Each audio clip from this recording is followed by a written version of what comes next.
Every trip, you swear the next one will be different. And every trip, the suitcase still bulges.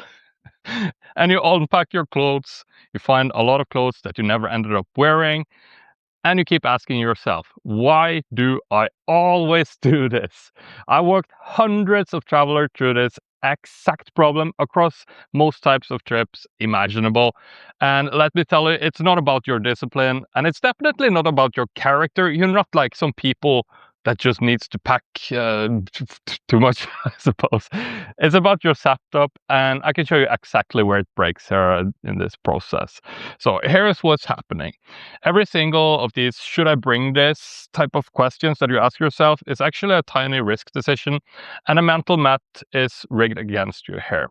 Bringing something you never use into your bag, it actually feels quite cheap in your head, right? It's a small sacrifice.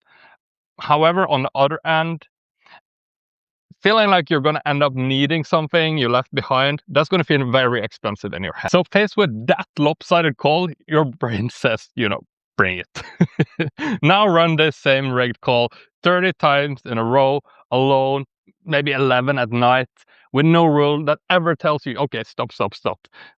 The bag is going to fail every time for almost everyone. And that is not a character flaw, right? It's just the setup procedures. Without a system, people do not pack by plan. They just end up packing by. So here's the quick fix that breaks the math. One pre-decided count for every single one of the categories of things that you're packing, right? So start by picking the category that always blows up your bag. For most people, it's probably going to be either the tops or bottoms. For some, it's going to be shoes, and for some others, it's going to be those, oh, what if I get cold layers? I need something big to put into the bag just in case. So step away from the suitcase for a moment here and decide a number that you would actually defend out loud to yourself if you tried putting more in of that type of garment.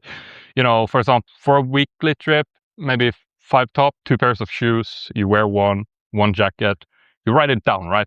You can even take a photo of it if you want to be on the safe side. You etch it in stone there, essentially, right? It's really important that you make yourself stand your ground when you do this. Therefore, when you start packing that category, it doesn't feel like a risky call anymore. It's a count that you already made, and there is nothing really left to weigh. It's just deciding which particular garment that you want in that place, right? And as a bonus rule here, after the bag is packed, try to take one item back out as well. It's kind of a powerful thing to realize, because I'm almost certain you're not going to miss that item on your trip. And if you want some extra motivation to try this out, think of the extra souvenir that you can bring in its place on the way back home as well, right? So notice what these rules really are. They're decisions moved out of the actual packing process itself. One rule fixes one category, and a sequence of them fixes the whole bag.